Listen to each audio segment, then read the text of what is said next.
coming again. Coming in glory, the Lamb that was slain. Jesus is coming again. Coming again, coming again. Jesus is coming again. Coming again, coming again. Jesus is coming again. Coming again, coming again. Jesus is coming again. Coming again, coming again. Jesus is coming again.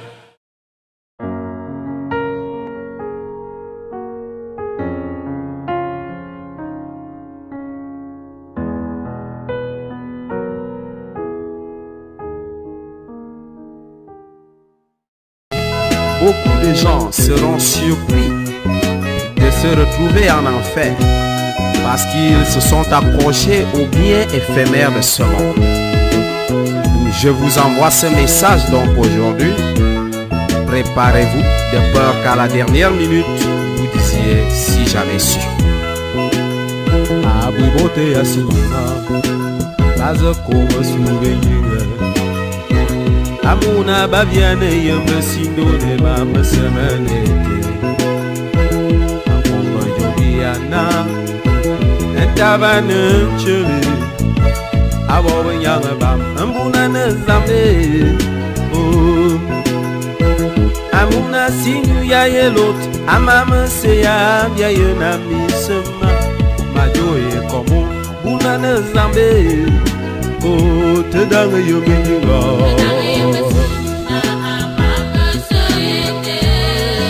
Te dange tonga Simsane Nano gabiane yominga Azamba bilinga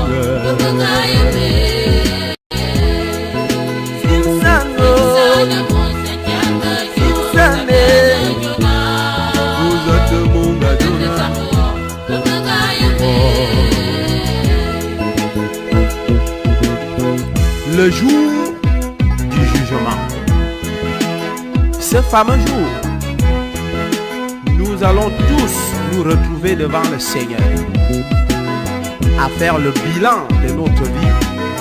Si le bilan est négatif, c'est l'enfer. Un monstre Christ a yeso, un outil ici au majo. Avala bouye ma médaille boban, un monstre. Galate zambe, aye un biana. Dis ce d'ailleurs un Christ a son mincoute. Ceux qui ont cru en Jésus, qui ont supporté les persécutions, ils recevront la couronne de gloire. Me baya midi que bouni, me rebelle, me boune yengana, voye kusabe tajo Jesus na, de me gaye me, bomba, bomba, inole, aye ingongo,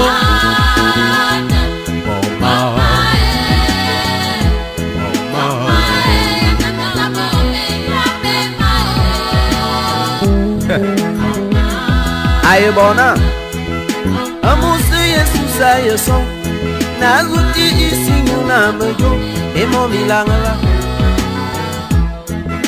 amose de Jesus aye bon méconnaissable amuna va me maneya amose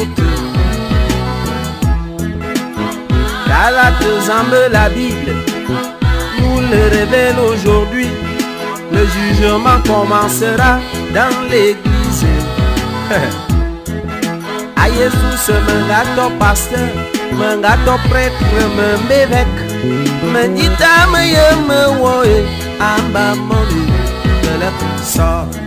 Mengalo mani asina mi kangate bote mbamba foy, un foy jangi bot.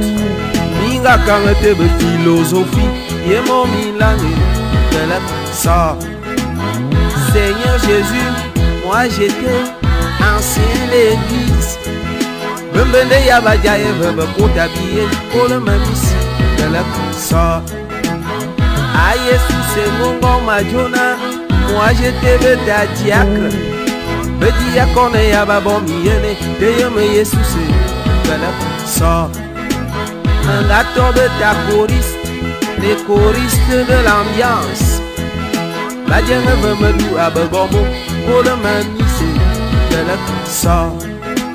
Moi j'étais protestant, l'église réformée. Ce n'est pas la réformation qui donne la vie de le sang.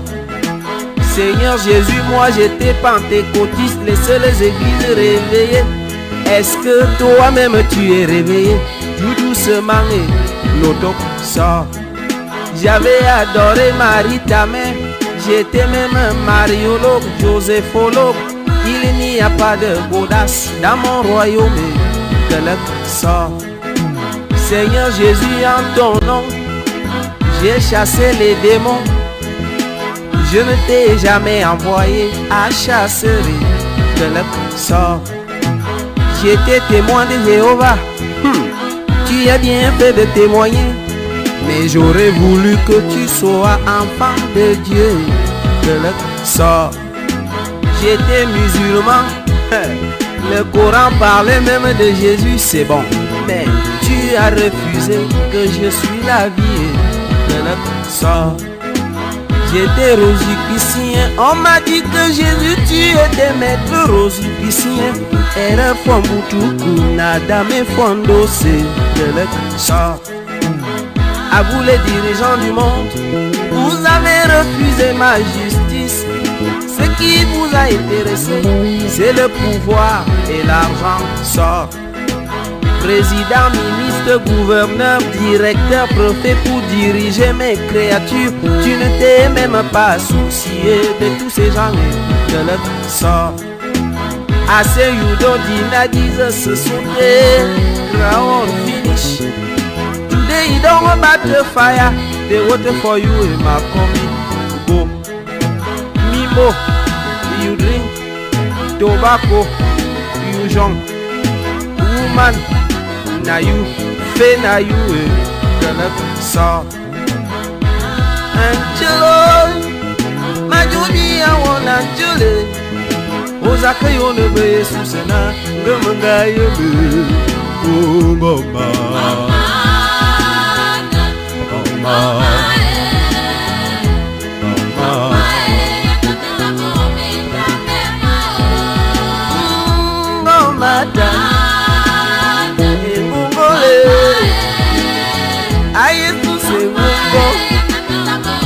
Pardon,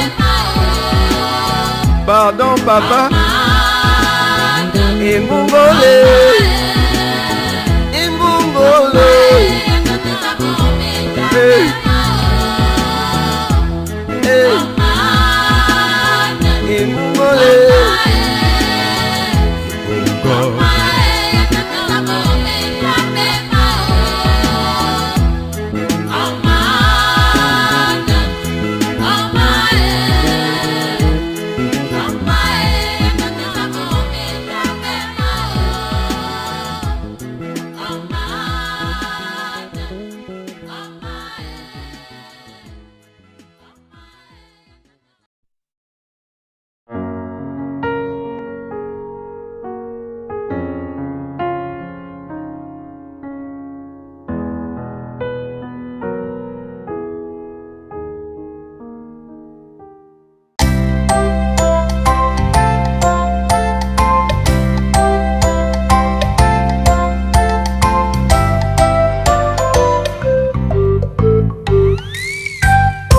Aujourd'hui, je vais te raconter une histoire qui se passe dans une ville.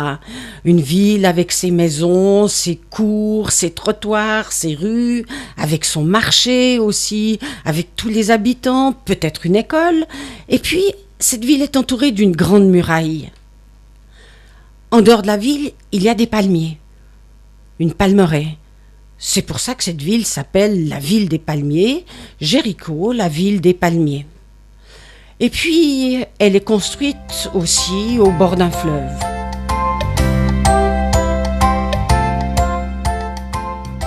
Et dans cette ville habite un drôle de petit bonhomme. Il n'est pas très grand, peut-être pas plus grand qu'un enfant de 10 ans, je ne sais pas. C'est un petit monsieur qui a un problème. Personne ne l'aime. Personne ne l'invite. Quand les gens le croisent, ils lui disent juste « Bonjour, monsieur Zaché », sans plus. Et pourquoi ? Eh bien, il a un métier qui dérange les habitants. C'est le chef de ceux qui ramassent les impôts. Alors, il est installé, il dirige son équipe, les gens vont chez les gens, ils disent « Vous devez payer beaucoup d'argent ». Et les gens râlent, ils disent « Mais non, c'est beaucoup trop, c'est pas possible ». Le problème, c'est que Zaché, il s'enrichissait parce qu'il était voleur. Et avec l'argent qu'il ramassait, il en gardait une partie pour lui. Et du coup, qu'est-ce qui se passe ? Ce Zaché, il est riche, il s'est construit une belle maison, il a des serviteurs, il a peut-être des gens qui lui font sa lessive, il y a des gens qui font leur repas, qui s'occupent de ses enfants et tout ça. Et dans la ville, c'est normal. On dit, mais Zaché, il a construit sa belle maison avec nos sous. C'est un voleur. Et c'est pour ça que personne, mais vraiment personne, ne peut supporter Zaché. Regardez-le dans son jardin, devant sa piscine, sous ses arbres, etc. Vous comprenez que les gens soient mécontents et fâchés.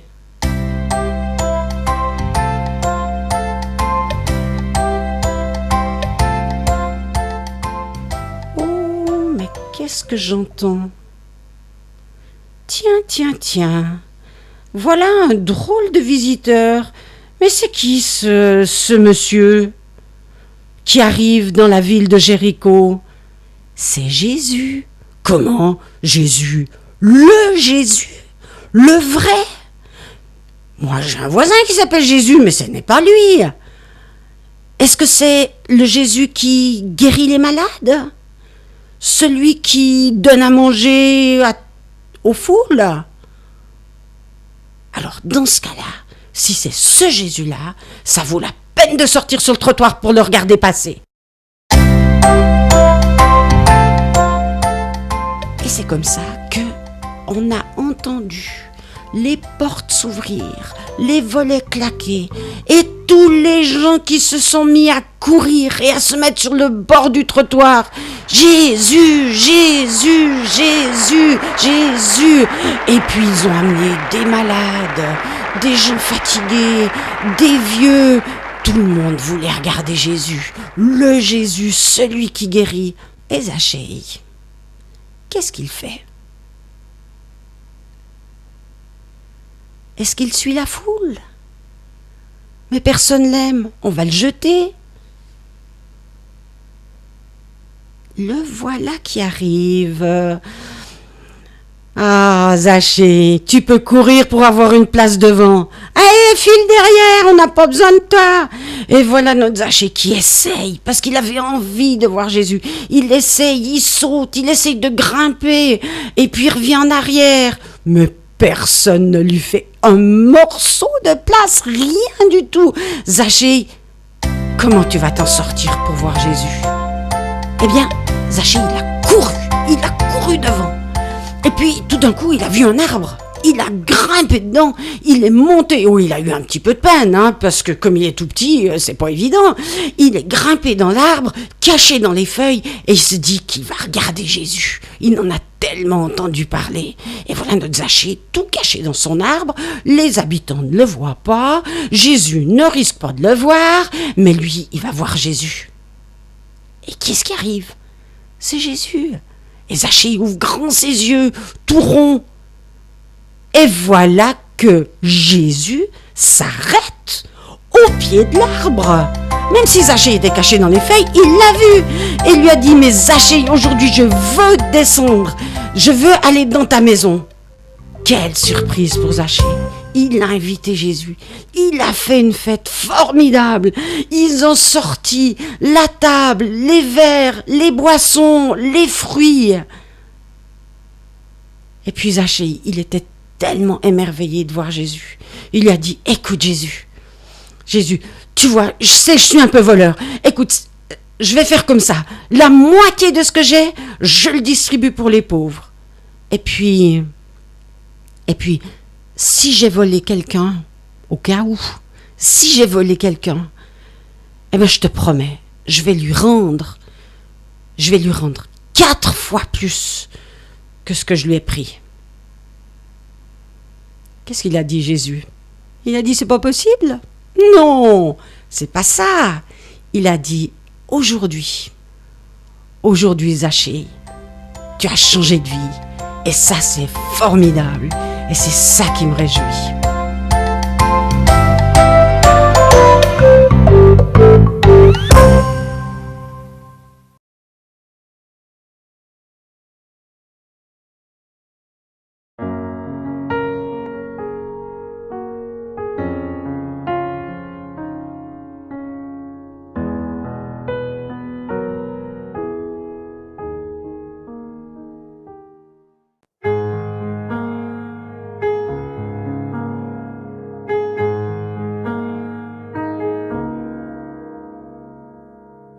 Si je parlais le plus parfait langage, si même non je me prêtais le sien, que me vaudrait ce futile avantage si je n'ai pas l'amour, je ne suis rien.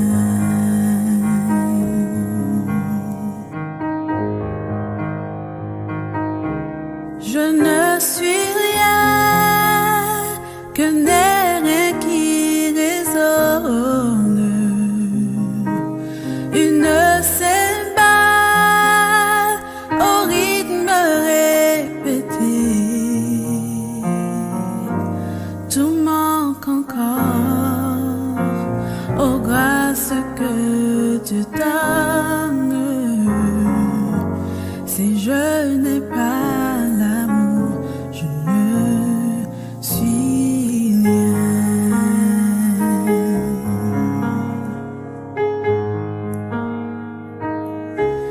La charité se montre si patiente et bienveillante à l'égard du prochain, n'est pas jalouse et non plus ne se vante, ne s'enfle pas d'orgueil et sans dédain. Je ne suis rien qu'un air qui résonne, qu'une cymbale au rythme répété. Tout manque encore aux grâces que tu donnes. Si je n'ai pas l'amour, je ne suis rien. Je ne suis rien qu'un air qui résonne, qu'une cymbale au rythme répété. Tout manque encore aux grâces que tu donnes.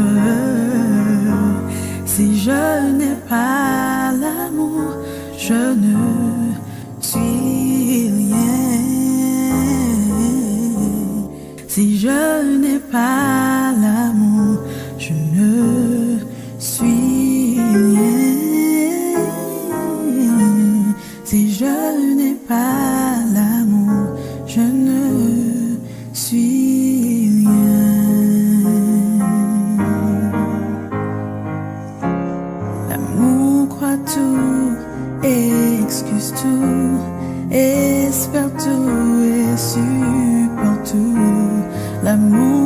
tout, excuse tout, espère tout et supporte tout.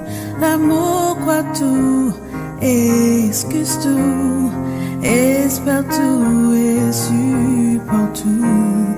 L'amour croit tout, excuse tout, espère tout et supporte tout.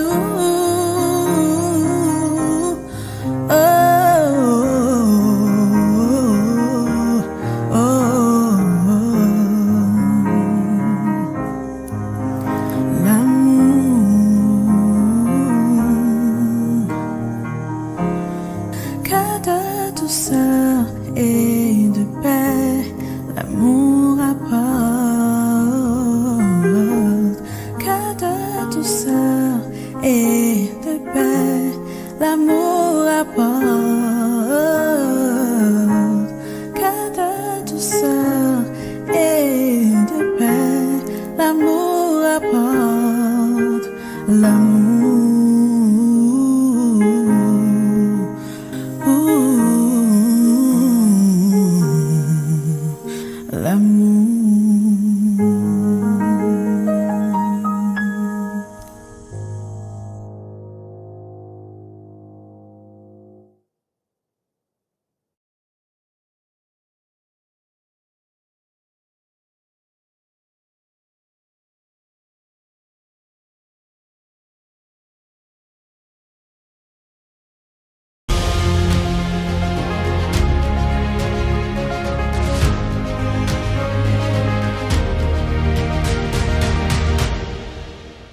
Bonjour et bienvenue chers amis, nous sommes très heureux de vous recevoir et échanger avec vous autour de cette 13e leçon. Je suis accompagné de Martial et de Gaston, j'espère que... Bonjour, votre été ça se passe bien? Très bien, ça va. Dans votre église, dans vos familles, ça va? Il fait chaud, mais ça va. Il fait chaud. Il commence à faire chaud, on sort quasiment de 6 mois d'hiver, voilà, on va passer en pleine. Merci beaucoup. La leçon d'aujourd'hui a pour titre « Image de la fin ». Et le texte de base, le texte sur lequel nous allons discuter se trouve dans Jonas, chapitre 1, verset 9. Mais avant d'entrer dans le vif du sujet, nous allons demander à Gaston de nous unir dans la prière. Prions ensemble. Merci Seigneur pour ce privilège que tu nous donnes d'être là autour de ta parole. Alors nous réclamons ton Esprit Saint, ta sagesse. Et donne-nous, Seigneur, de pouvoir apporter des éléments, des perles concernant cette leçon et que ton nom seul soit glorifié. Au nom de Jésus. Amen. Amen. Amen. J'aimerais commencer par... une question générale dans le monde adventiste, dans le vocabulaire adventiste. Que veut dire vérité présente d'après vous? Ou aujourd'hui, quelle est la vérité présente? Logique. Dans le vocabulaire adventiste, vérité présente, pour certaines personnes, alors je parle de certaines personnes, après je vais donner ma position. Oui. Pour certaines personnes, vérité présente, c'est... une vérité qui a été prêchée par les pionniers. D'ailleurs, c'est un langage que les pionniers employaient beaucoup. Et donc, pour eux, effectivement, cette vérité s'est arrêtée là et que c'est ce qu'on doit prêcher aujourd'hui. Okay. Mais en réalité, l'expression vérité présente, déjà, c'est quoi la notion de vérité? La vérité, c'est Jésus. Mais l'expression vérité présente, c'est pour dire, voilà, eh bien, une époque, il y a un contexte social, il y a un contexte culturel, il y a un contexte religieux, où on doit entendre un message particulier. Par exemple, je prends l'exemple de Luther. À l'époque de Luther, la vérité présente, c'était le message de la sauver par la foi. Parce que c'était l'époque où il y avait beaucoup d'œuvres pour avoir le salut. Par la foi. C'était les indulgences pour être sauvé. Et donc, Dieu va susciter cet homme Luther pour, d'ailleurs, au travers d'un texte de Habakkuk, le juste vivra par la foi. Ouais. Pour que les gens puissent comprendre, non, on n'a pas besoin de faire quoi que ce soit pour être sauvé. On a juste besoin de croire pour être sauvé. Croire par la foi, croire en la grâce de Dieu. Ça, c'était la vérité présente de Luther. Luther n'a pas mis l'accent sur le sabbat, Luther n'a pas mis l'accent sur le sanctuaire, parce qu'à l'époque, les gens avaient besoin de savoir, avaient besoin de connaître, surtout des gens qui avaient vécu. Il faut se rappeler, on est là avec plusieurs décennies ou plusieurs siècles de cette église catholique qui avait enseigné, qui avait imposé le fait qu'il fallait faire des choses, il fallait même monter à genoux les escaliers pour pouvoir être sauvé. Oui. Tandis que, et donc Dieu va permettre à Luther de se concentrer sur ce salut par la foi, la justification par la foi. C'était la vérité présente. Ensuite, la vérité est progressive. Ouais. Alors, je préfère le mot progressif qu'évolutif. Elle est progressive puisque Luther, la réforme n'est pas terminée avec Luther. Donc, il y a un autre message. Et donc, aujourd'hui, la vérité présente pour nous, aujourd'hui, vu la maturité de l'humanité, la maturité sociale, la maturité même spirituelle, cette vérité présente, c'est on est sauvé par grâce, mais la grâce de Dieu nous rend capables de mener une vie selon la volonté de Dieu.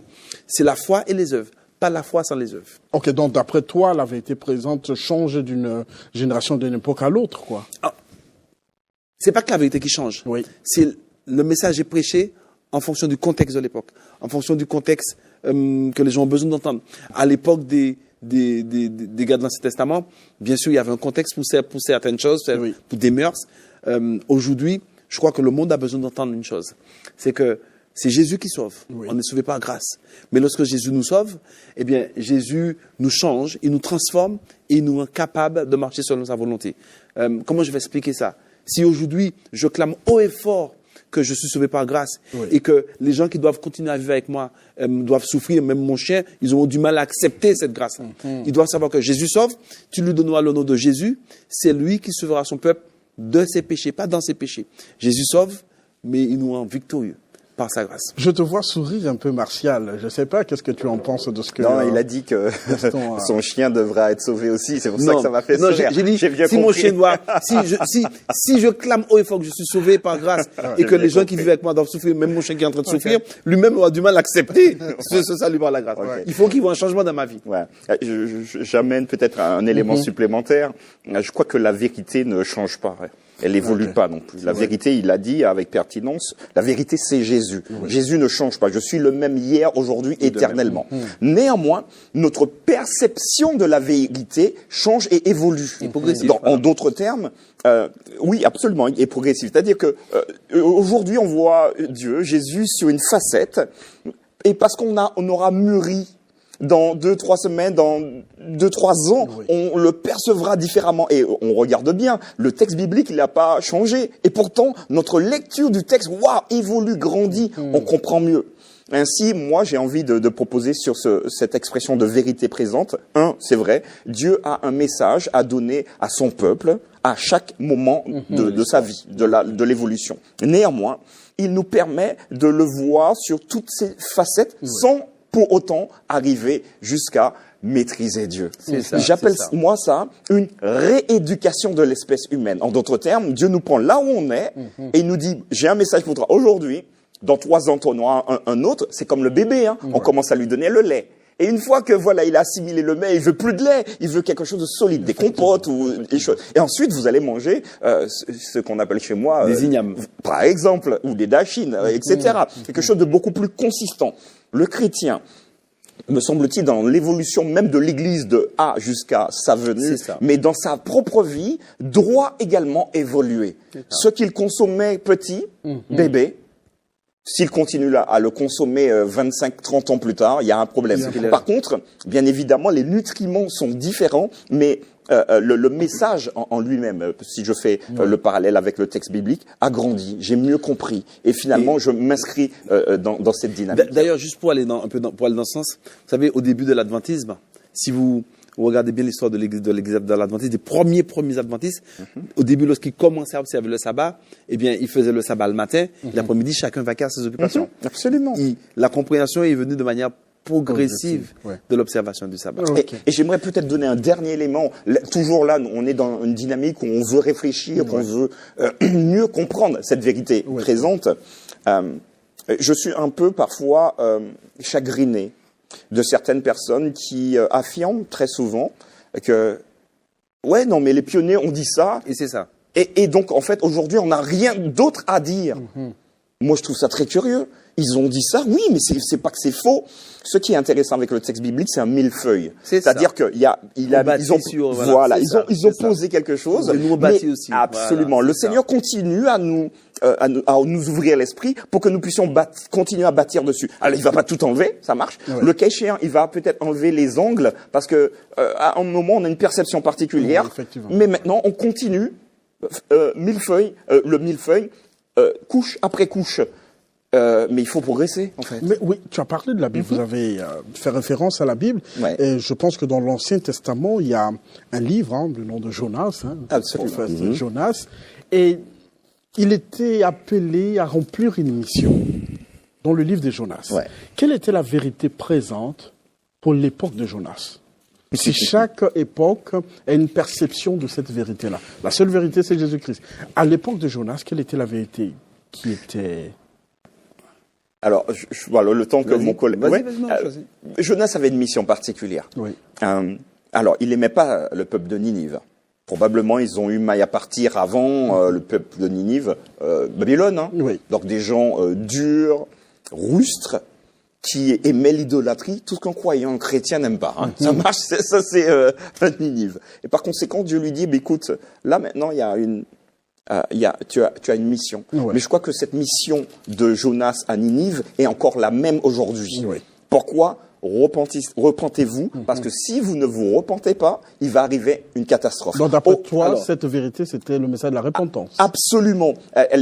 Et ça, c'est transversal dans beaucoup de prophéties. Ok. Dieu, il est compatissant, il est aimant, il est aimable. Donc, il rappelle, il interpelle, mais il demande également que nous puissions enfin, cheminer avec lui. Et je crois que le message de Jonas, il est encore actuel aujourd'hui. Alors, je vais quand même apporter une petite nuance. La vérité présente de Ninive, bien sûr, derrière le but, c'était d'amener à la repentance, mais la vérité présente du message de Ninive, c'était « Crie contre la grande ville, contre sa méchanceté qui est montée vers moi ». Ok. Ça commence comme ça au chapitre 1. Elle est où la nuance? Et attends, au chapitre 2, Ninive va faire chapitre 3, il va faire exactement. Encore 40 jours. Vous savez, quand vous lisez ça, il n'y a pas de condition dans son message. Encore 40 jours et Ninive sera Détruit. une ville détruite. Il n'y a pas si vous vous repentez. Mais ce qui est extraordinaire avec Dieu, c'est que Dieu, c'est une pédagogie, je dirais ici, implicite. Dans cette pédagogie implicite, Dieu, en envoyant ce message à Ninive, Il avait déjà prévu autre chose. il a prévu et il sait que cette ville allait se repentir. Donc, au fond, comme dit Martial, il n'a pas tort. Le message de l'époque, c'était la repentance. Arrêtez vos bêtises. Arrêtez d'être sanguinaire. C'est un peuple très sanguinaire. Ouais. Repentez-vous. Mais le message qu'il fallait prêcher là, de la bouche de Jonas, c'était encore 40 jours et Ninive sera détruite. Oui, mais si on part sur ce principe, Mais c'est ça la vérité présente de l'époque. C'était pas le qui sabbat, le sanctuaire. qui définit une vérité comme une vérité présente? Quels sont les critères, d'après vous, pour définir telle vérité comme une vérité présente? Je crois que c'est initié par Dieu lui-même. Oui. Et Dieu va s'appuyer. Alors attention, je suis pas Dieu. Et là encore, on l'a dit tout à l'heure, on pourra jamais faire le tour. Mais il va s'appuyer sur le contexte. La société, comment la société besoin, vit. le besoin. Absolument. Et il va se dire, là, le monde a besoin de ça. Et donc, par conséquent, il va susciter des hommes, des femmes, des jeunes, des enfants, pour leur dire, écoutez, la mission actuelle, urgente, impérieuse, c'est celle-là. Et c'est lui qui va, par son Saint-Esprit, c'est lui qui va chercher Jonas. Il va susciter des gens, Ok. Donc Jonas était tranquille dans son hamac. Enfin, j'exagère un peu. Il ne prend pas toujours les meilleurs. Hein, regarde Jonas. En plus, d'accord. Il était tranquille, Jonas. Et là, Dieu va dire, écoute, j'ai une mission pour toi. Et là, je crois que le Seigneur continue à faire là le même processus, procédé, d'aller interpeller celui. Mais attention, parce qu'il. Alors, moi, j'aime beaucoup l'histoire. Rapidement, il a utilisé Jonas pour une mission, mais il a utilisé la même mission pour transformer Jonas. C'est intéressant. En gros, quand tu te mets dans la Jonas mission, avait besoin il y a une d'entendre ce transformation qui peut se passer. Jonas avait besoin de ce message. Absolument. Et ça, c'est super intéressant. Ça, c'est subtil. Ça, c'est l'intelligence de Dieu, ça. Il nous utilise pour une mission, mais on a l'impression qu'on est les plus grands, les plus forts, les meilleurs. Non! Attends, j'ai aussi un message pour toi. Mais la finalité même de la mission, Jonas ne savait pas comment les choses allaient terminer, parce que les choses ne sont pas déroulées comme il souhaitait. Donc même Dieu peut nous envoyer dans une mission, mais la finalité, il est le seul à déterminer comment les choses vont se passer. Il était déjà prêt, Jonas. Ils vont cramer, ceux-là, ils vont brûler. Bien sûr. Il y a une chose pertinente, ce que tu viens de dire, c'est très pertinent. Quand Dieu t'envoie avec un message, c'est pas parce que toi, tu es déjà parfait, tu es bon, tu es au top là-dedans, c'est que tu en as besoin et tu utilises aussi. Pourquoi? Parce que c'est simple. C'est parce que tu vis la même situation que tu seras mieux à même de parler à l'autre pour lui faire comprendre, parce que tu es dans cette même dynamique. Et malheureusement, aujourd'hui, en tant que peuple adventiste, c'est vrai qu'on a un message pour le temps de la fin, mais on ne se rend pas compte qu'on a besoin de ce message pour nous aussi d'abord, pour pouvoir le transmettre aux autres avec efficacité. Est-ce que parce qu'on entend par vérité, c'est-à-dire tout le monde doit l'accepter, cette vérité? Je prends l'exemple dans l'histoire de Belshazzar. Hein. Là, cette fois-ci, j'ai changé. Je suis maintenant dans Daniel. Et je vous propose de lire le verset 22 du chapitre 5. Donc, Daniel, chapitre 5, verset 22. Est-ce qu'à travers ce texte, on peut conclure que la vérité présente est une option que l'on peut choisir ou pas d'accepter? Qu'est-ce que le texte dit dans vos... Alors, je peux lire. Vas-y. Okay. Et toi, Belshazzar, son fils, tu n'as pas humilié ton cœur, quoique tu saches toutes ces choses. Ok, verset 22. Qu'en pensez-vous de cela? Il paraît que Belshazzar savait certaines choses, sur certaines vérités. C'est ce que Dieu a fait dans la vie de son grand-père, hein, Nebuchadnezzar, mais il n'a pas accepté. Dans le cas des Ninivites, ils se sont repentis. Oui. Mais dans le cas de Belshazzar... Même si dans Michée, après, ça s'est mal passé. Puis, voilà. Mais dans le cas de Daniel, ça n'a pas été le cas de Belshazzar. Est-ce que juste le fait d'avoir une vérité veut dire qu'on doit systématiquement accepter cette vérité? Alors, dans ta question, il y a la réponse. Mais on va peut-être rajouter un petit détail. Ouais. Alors, quand Dieu nous interpelle, nous qui avons un peu de recul, nous devrions dire, Seigneur, ok. Mais lui, il l'a pas fait.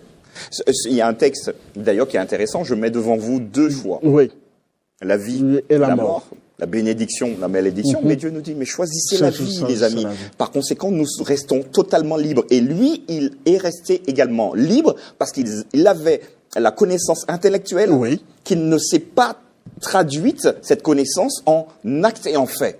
Et par conséquent, c'est pour ça qu'il va voir la main, peser, ton royaume sera pesé, et voilà. Donc, la suite du texte. Oui, tu as parlé de la connaissance intellectuelle. Qu'est-ce qui décide, dans la vérité présente, de choisir le bon chemin ou le mauvais chemin? C'est notre intellect ou notre émotion? Alors, on va répondre à cette question tout à l'heure, mais il faut rester un peu sur c'est une très belle question. Là, on va aller étape par étape. Tu as parlé de millefeuille. C'est ça. D'abord, Belshazzar. Belshazzar, ici, effectivement, comme tu dis, non seulement il avait la connaissance, mais il a été interpellé directement par Dieu. Le texte le montre. Le texte dit au verset 23, tu t'es élevé contre le Seigneur. Il dit pas, tu as vu comment ton grand-père s'est élevé contre le Seigneur. Tu t'es élevé contre le Seigneur. Et il dit pourquoi? Les vases de sa maison ont été apportés devant toi, l'or, tout ça et les reins. En fait, Belshazzar, en faisant ça, en prenant les vases de la maison, c'était une forme de blasphème. Que le Dieu là qui m'a interpellé, je suis plus grand que ce Dieu. C'est ce que Nebuchadnezzar a failli faire. Lorsque Daniel lui dit, arrête tout ce que tu fais et reprends-toi. Il a dit, moi qui ai bâti Babylone, quelque chose va m'arriver. Il l'a compris après. Lui, il est Dieu fait le même processus avec lui. Alors qu'il a vu comment ça s'est passé avec son grand-père, mais lui, il va jusqu'au bout. Il va s'entêter et il va montrer même à Dieu qu'en prenant les vases de la maison de l'Éternel, eh bien, qu'il préfère avoir d'autres dieux. En tout cas, lui-même, c'est un dieu. D'accord? Donc, lui, ici, il est dans une forme de confrontation avec le Seigneur. Il a non seulement la vérité, la connaissance intellectuelle, mais ses tripes sont interpellées par... Parce que c'est simple. Au moment où il voit la main, il commence à trembler. Au moment où il appelle Daniel, il sait qu'est-ce qui va se passer. Il a franchi la ligne rouge. Il a franchi la ligne rouge. Alors, personne ne sait quand on a franchi la ligne rouge. Lui, on ne sait pas tous les détails. Peut-être qu'il y a eu tellement de chance que Dieu l'a donné. Mais lorsque tu franchis la ligne rouge, en tout cas, une chose qui est sûre, tu es sûr que tu l'as franchi. Parce que c'est ce que Jésus appelle le blasphème contre le Saint-Esprit. Tu sens que tu ne peux plus aller à la repentance. Parce que c'est l'Esprit qui nous pousse à la repentance. Quand l'Esprit te lâche, te laisse, tu ne peux plus aller à la repentance. Et c'est lui, il est arrivé à ce stade-là, Belshazzar. Ok, intéressant. Je suis tout à fait d'accord sur le point que tu as évoqué. Et ça me ramène à la question finalement. Alors, qu'est-ce qui décide? Marcel, après je veux répondre. C'est l'émotion ou c'est l'intellect qui nous pousse à reconnaître une vérité comme une vérité importante pour notre vie? Là encore, j'aimerais dire que nous sommes tous différents. Vous aurez, et probablement vous l'avez déjà entendu dire, des gens subjugués par une émotion parce que voilà, vous avez fait une belle prédication et la personne est en larmes, n'arrive plus à se contenir, l'émotion déborde son cœur. Vous avez également des gens qui disent « Ah waouh, j'avais jamais compris ça comme cela ». Je crois que les deux sont liés, à mon sens, bien évidemment. Les deux sont liés parce que nous sommes des êtres holistiques. Dieu nous interpelle sur tous voilà, d'une manière globale. Alors, tu peux expliquer pour nos auditeurs, c'est quoi holistique? C'est très bien dit. Ah ouais. Alors, holistique, ça veut dire que nous avons plusieurs c'est un tout. Biais, mais par contre, nous sommes composés, si on prend le texte biblique, corps, âme, esprit, ou encore terre, souffle, on a un tout. Nous sommes un tout. Et quand Dieu nous parle, réellement, il nous secoue au fond. Et nous savons que c'est lui qui nous parle. C'est intéressant. Pour les... Alors, parfois, il y a des biais. Alors, personnellement, c'est extrêmement rare que j'entende une prédication et que je me mette à pleurer. Mais c'est pas parce que je ne pleure pas que j'ai pas compris quelque chose de fondamental. Tu as pleuré dans ton cœur. Ok. Inversement, il y a des gens qui vont, voilà, comme je l'ai exprimé. Je crois que, par conséquent, Dieu sait sur quelle fibre jouer pour se manifester à nous et pour dire, bon, ça c'est pour toi. Mais j'aimerais maintenant que tu puisses t'engager. Très bien. Parce que j'ai compris intellectuellement, hein, il l'a fait, Belshazzar.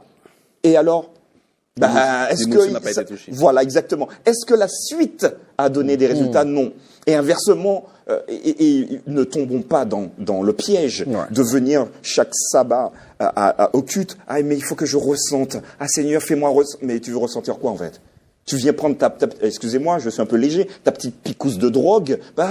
C'était trop bien les chants, oh, magnifique. Et puis finalement, ça n'a aucun effet. Et le sabbat d'après, on revient pour rechercher encore la même chose. Ou quand c'est toi qui vas prêcher, oh, le pasteur, il prêche trop bien. Et puis quand c'est quelqu'un d'autre, ouais, bon, oh là là.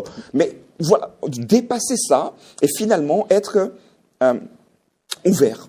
Parce que Dieu va nous interpeller.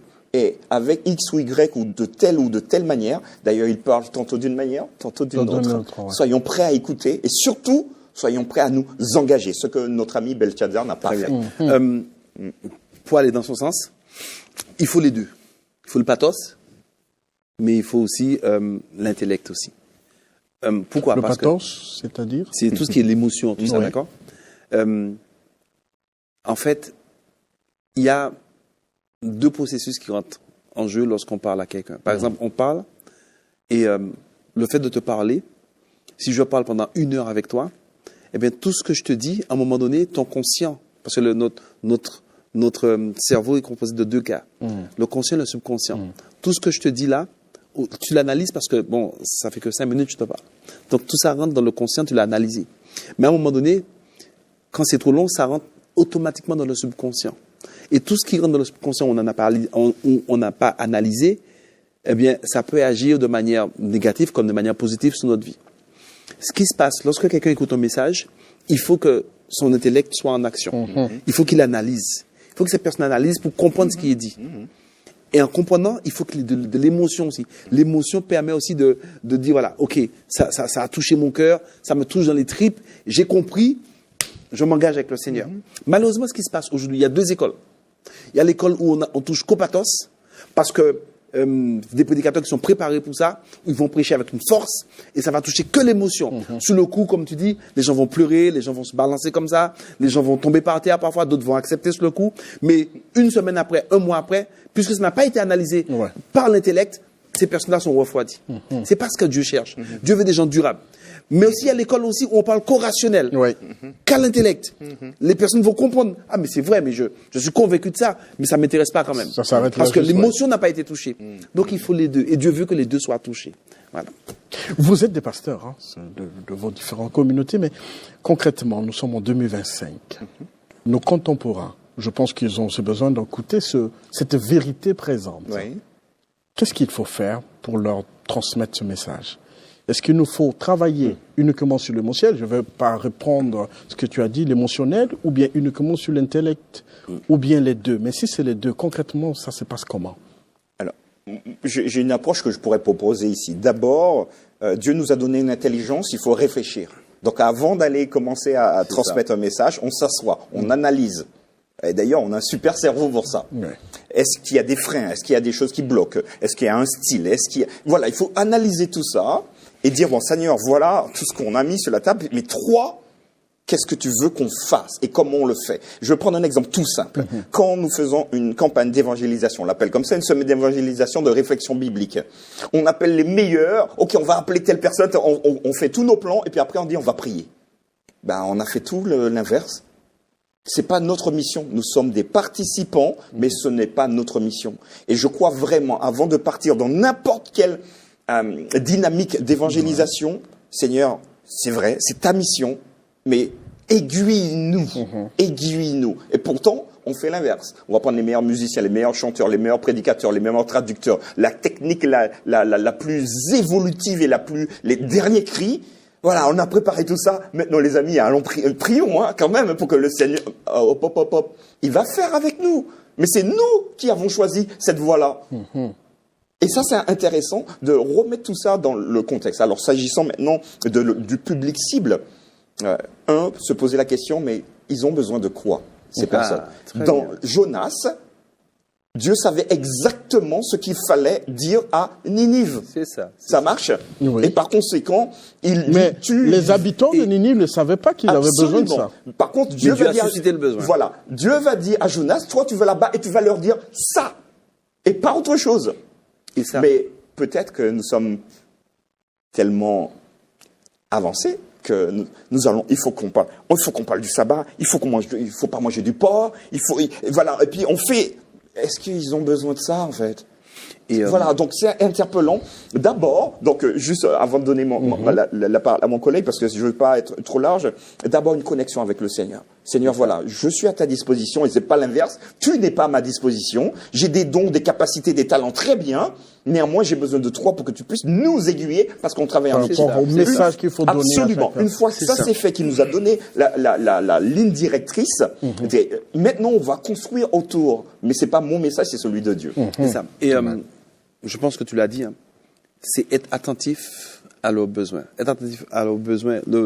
Nos contemporains, ils ont des besoins. Il faut qu'on soit attentif pour y répondre. Je vais donner un exemple concret. Je revenais d'une réunion de prière. C'était en hiver, c'était tard, il était 22 heures. Et sur ma route, il y a quelqu'un qui s'est garé. La personne est en panne. Mais il est tard. On ne s'arrête pas pour les gens comme ça. Mais je passe, je vois un homme dans la voiture, mais je passe. Je m'arrête plus loin, je fais marche arrière. Je lui demande, c'est quoi son problème? Pourquoi il est là? Il y avait du brouillard, il fait froid. Il me dit, voilà, j'ai mis de l'essence dans ma voiture de gasoil, ça n'avance plus. Et j'ai laissé au bureau mes papiers, cartes, tout. Je lui dis, ok, d'accord. Voilà ce que je lui propose, c'est qu'on appelle un dépanneur et que moi, de mon côté, je le dépose chez lui. Ce qu'on a fait, j'ai appelé le dépanneur. Le dépanneur est arrivé. Je l'ai emmené pour déposer la voiture. J'allais payer le dépanneur. Il m'a dit non, ne faites pas ça. Je vais m'arranger avec lui après. Et lui, le monsieur, je l'ai pris, je l'ai emmené chez lui. Il habitait à Cergy-Pontoise. Ça m'a fait faire un grand détour. Dans la voiture, vous savez qu'est-ce qu'il a dit? Il a dit, moi qui croyais que Dieu n'existait pas. Mais ça existe alors. Voilà. On a été attentif à son besoin. J'étais avec mon épouse ce jour-là. Oui. On a été attentif à son besoin. On a répondu. Eh bien voilà, ça a permis de réfléchir. Et c'est après, par contre, il y a une discussion. Voilà. Mais lui qui ne croyait pas du tout en Dieu. Tu as donné le cas, vous avez donné le cas du messager. Maintenant, le cas du récepteur, celui qui reçoit le message, le peuple, donc comme le cas de Belshazzar. Ouais. Aujourd'hui, que faut-il faire pour ne pas être surpris par les conséquences des mauvais choix? C'est-à-dire, celui qui reçoit le message, que faut-il qu'il fasse pour faire le bon choix finalement? Wow, cette question pour moi, elle est complexe et je donnerai quelques pistes ici. Tout chacun, on va évoluer. Je crois que celui qui reçoit un message, c'est sa vérité présente. Et si c'est Dieu qui l'interpelle, Dieu pourra lui donner exactement ce dont il a besoin au moment opportun. À nous de nous adapter avec ça. Même si nous avons énormément de connaissances, tout le monde est diplômé en théologie, en grec, hébreu, mais en fait, ils n'ont pas besoin de ça. Ils ont besoin de choses précises. Ces choses-là seront infusées par le Saint-Esprit. Alors, elle est tellement complexe, cette question, et je répondrai par une réponse simple. Malheureusement, je suis désolé, mais je ne sais pas répondre. Alors, la question c'était, qu'est-ce qu'il faut faire Que faut-il faire pour ne pas être surpris par les conséquences des mauvais choix? Des mauvais choix. Ok. Comme dit Martial, quand Dieu utilise quelqu'un pour interpeller quelqu'un d'autre, Dieu a déjà commencé en amont à travailler dans le cœur de la personne. Et que je crois que personne ne sera perdu sans avoir la conviction claire, nette que c'est Dieu qui l'appelle. Personne ne va se tenir devant Dieu en disant mais ouais, je suis perdu, mais j'étais pas sûr que c'était toi qui me parlais. Ce serait pas très juste. On est d'accord ou pas?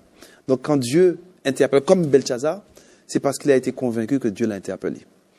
Mais quand Dieu interpelle et Dieu te donne la conviction, si la personne dit mais je sais que c'est toi, mais je veux pas de toi, Dieu peut rien faire pour quelqu'un comme ça. On est d'accord ou pas? Donc mauvais choix. Néanmoins, parce qu'il faut que ce soit clair pour nos auditeurs.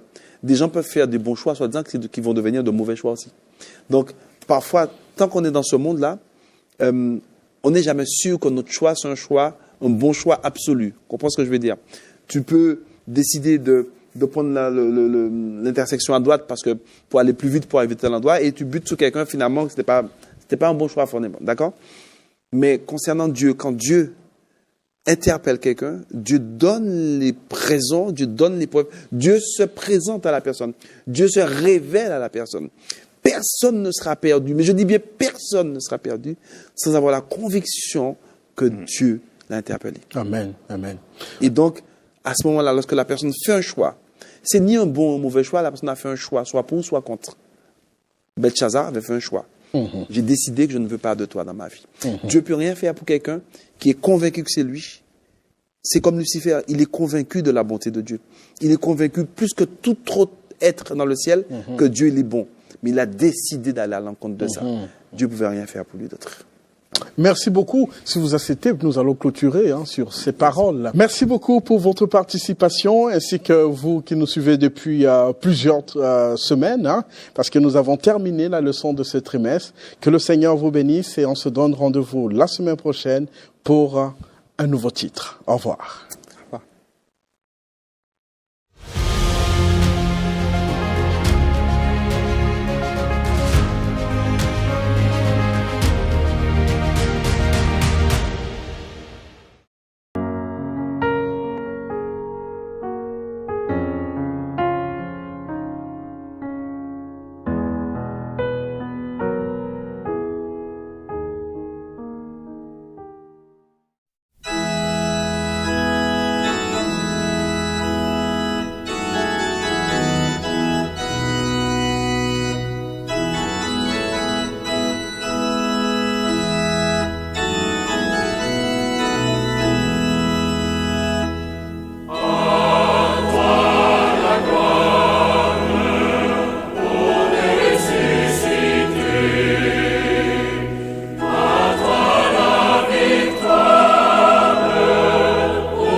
de Dieu de loin surpasse ce qu'on peut dire.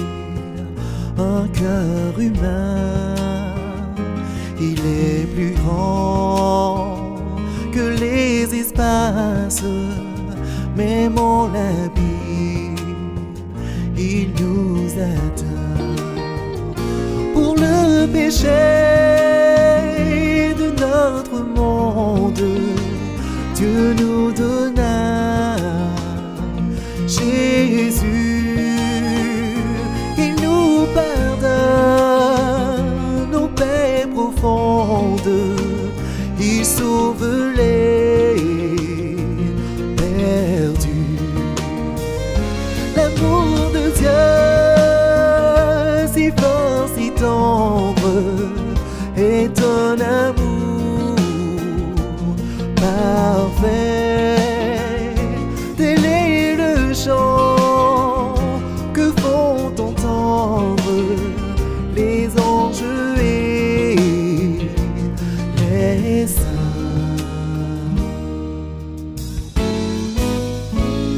Verser de l'encre dans les ondes, changer le ciel en parchemin, donner la plume à tout le monde et que chacun soit écrivain. Vous dire tout, l'amour du Père ferait tarir les eaux et remplirait la place entière sur ces divins rouleaux. L'amour de Dieu, si fort, si tendre, est un amour parfait. Tel est le chant que font entendre les anges et les saints. Ton amour m'a cherché, ton amour m'a trouvé, je suis à toi. L'amour de Dieu.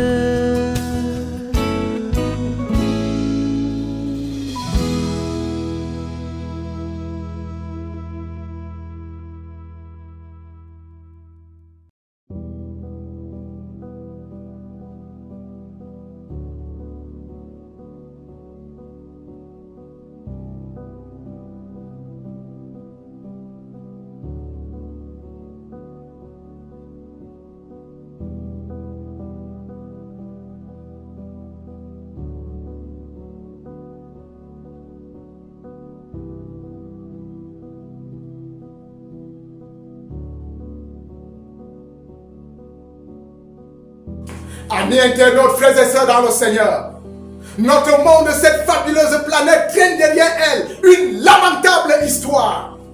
Les statistiques sont loin d'être démenties pour ce qui concerne les guerres et les guerres, pour ce qui concerne les famines et les inondations, pour ce qui concerne tout ce qui est impropre à une vie aisée. Comparé à un colosse au pied d'argile, à un fabuleux colosse au pied d'argile, notre monde va bientôt tomber. C'est un monde malade. C'est une planète coulante. La Bible, la dictée préparée des croyants, ne révèle-t-elle pas que dans les derniers jours, les temps seront difficiles? Les temps seront fâcheux. Il y aura des événements à nul autre pareil, indescriptibles avec le vocabulaire humain. Mais des grands garçons comme Abednego, Meshach et Sadra nous donnent un modèle de fidélité face aux calamités. Oui, ils nous donnent un modèle de fidélité face aux calamités. Parce que là-bas, à la vallée de Dura, ils sont restés imperturbablement debout au signal de la trompette et de tous les instruments à vent et à cordes qui donnaient l'ordre de se prosterner devant la colosse, la fabuleuse statue coloriée de Nabucodonosor. Nabucodonosor. Nous allons à l'aventure pour revivre ce qui s'était passé ce jour. Amis internautes, frères et sœurs dans notre Seigneur, je vous transporte comme ça dans le talentueux livre de Daniel, en son chapitre 3, à partir du premier verset. Je lirai certains versets et d'autres je paraphraserai. Il est donc écrit, le roi Nabucodonosor fit une statue d'or, haute de 60 coudées et large de 6 coudées. Il la dressa dans la vallée de Dura, dans la province de Babylone. Il est écrit, le roi Nabucodonosor fit convoquer les satrapes, les intendants et les gouverneurs, les grands juges, les trésoriers, les jurisconsultes, les juges et tous les magistrats de province pour qu'ils se rendissent à la dédicace de la statue qu'avait élevée le roi Nabucodonosor.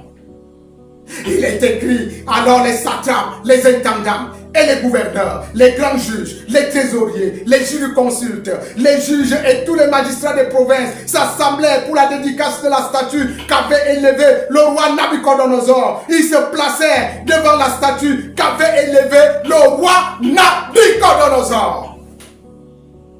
C'était un événement impérial. C'était un événement à nul autre pareil. Tous les grands de l'Empire s'étaient rassemblés comme ça à la vallée de Dura pour la dédicace de telle statue. Pourtant, la statue de Nabucodonosor, que Nabucodonosor avait érigée à la vallée de Dura, était la représentation de ce qu'il avait vu dans son songe. Et c'est Daniel qui est venu lui interpréter le songe, lui disant que cette statue était l'histoire de notre monde, la succession des royaumes du monde jusqu'à la fin des temps. Oui, le fabuleux colosse aux pieds d'argile avait reçu dans le songe de Nabucodonosor une petite pierre qui s'était détachée sans le secours d'une main, avait frappé la base de cette statue qui est tombée à la renverse et miettée. Elle devint plus tard un grand royaume. C'était autre chose que Nabucodonosor faisait à la vallée de Dura ce jour. Il ne rendait pas grâce à Dieu. Il ne faisait pas un témoignage de la puissance de la révélation divine. Il faisait la puissance. Il faisait le culte de sa propre puissance. Alors que la cérémonie continuait, après avoir rassemblé les satrapes, les gouverneurs, les jurisconsultes, les magistrats et toutes les lignes de Babylone devant la colosse statue qu'avait érigée Nabucodonosor, il fallait maintenant passer à l'acte. Un héros cria. Et lorsque le héros cria, le son de la trompette et de tous les autres instruments à vent et à cordes retentit. Et le peuple se prosterna devant la statue de Nabucodonosor. Il y avait une loi. Quiconque ne se prosternerait pas devant cette statue sera jeté dans la fournaise ardente. Lorsque la trompette retentit, lorsque tous les instruments à vent et à cordes retentirent pour donner l'ordre de se prosterner devant la statue, seuls 3 jeunes Hébreux, Abednego, Meshach et Sadrak, restaient imperturbablement debout. Ils firent remarquer qu'ils ne s'étaient pas prosternés. On les conduisit vers le roi Nabucodonosor, qui les interrogea pourquoi ils ne s'étaient pas prosternés. Et les 3 Hébreux dirent qu'ils ne pouvaient pas se prosterner devant une statue faite de main d'homme, qu'ils avaient un Dieu qui est au ciel, qui est le seul qui mérite allégeance et adoration. À cette réponse, on les jeta dans la fournaise ardente. Malheureusement pour Nabucodonosor, Dieu envoya un ange qui climatisa la fournaise ardente et les jeunes Hébreux ne brûlèrent pas. Mais pourtant, les soldats qui les avaient projetés dans la fournaise ardente moururent de l'intensité de la chaleur parce que cette fournaise avait été chauffée 7 fois plus qu'on ne la chauffait. Le fabuleux colosse aux pieds d'argile, c'est notre moribonde planète en panne. Cette moribonde planète en panne doit passer. Nabucodonosor dans son songe avait vu une statue élevée Quelque temps après, une pièce était détachée sans le secours d'une main, avait frappé la base de cette statue qui est tombée à la renverse. Et les miettes ont formé un nouveau royaume. Ce nouveau royaume, c'est le royaume de Christ qui vient bientôt. Tu dois faire partie de ce royaume. Tu dois faire partie de ce royaume parce que tu as mouillé le maillot pendant que tu étais sur terre, à l'exemple et comme l'avait fait Abed-Nego, Meshach et Sadra. Oui, la grosse machine qu'est notre planète est en panne.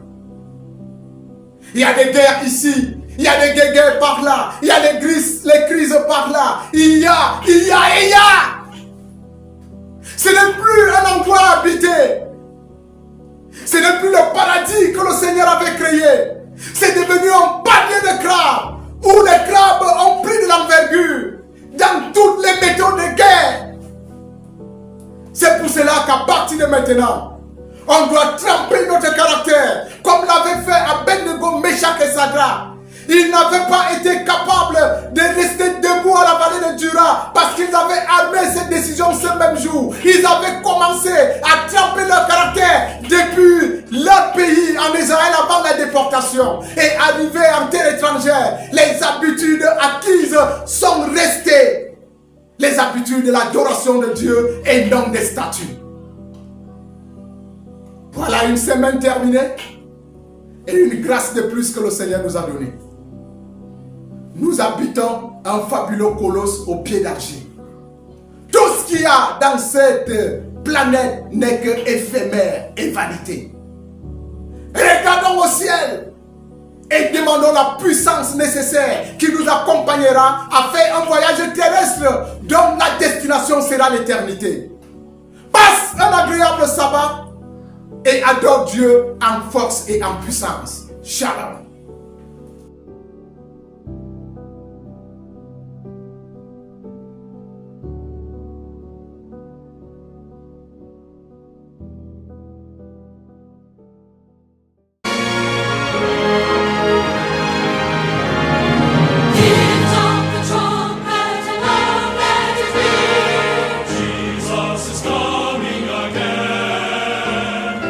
Cheer up, ye pilgrims, rejoice.